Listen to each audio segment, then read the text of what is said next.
හරිද? මේ කුණුනේ තියෙන්නේ කියන්නේ මේ ලෝකේ වැඩි හරියක් කුණුනේ තියෙන්නේ.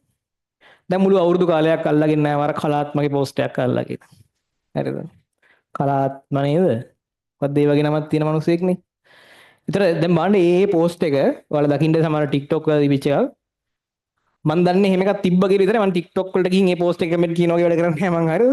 එතකොට දැන් ඒක ඒ වෙලාවේ ලංකාවේ ඇති කරපු රැල්ල කාගේ හරි කුණු ගොඩක් හොයන්න ලංකාවේ ආටිස්ලා කියලා පිස්සු ගැන මිනිස්සු කමෙන්ට් කරලා තිබ්බා.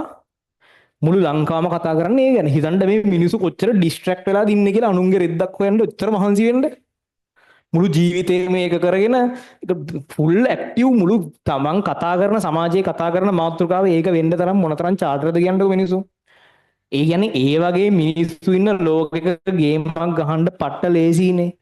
ඉතින් උන් ඒ අනුන්ගේ රෙද්දවල හොය ඉන්නකොට ඔයා වැඩක් කර ගන්නවා. මේ සමාජයේ එහෙමයි හරිද? 97ක් 98ක් ඉන්නේ මෙලෝම රහන්න නැති ඔය කුණු කන යමු.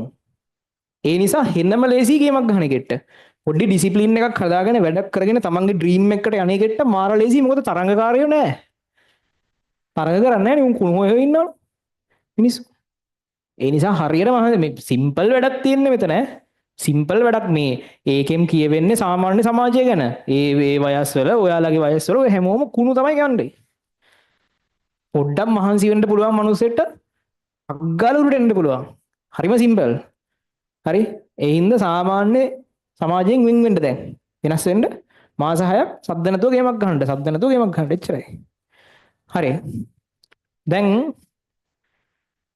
මේ ඊළඟ වැඩේ. බලන්න මේ ටිකක් අමාරු එකක් උගන්නන්න.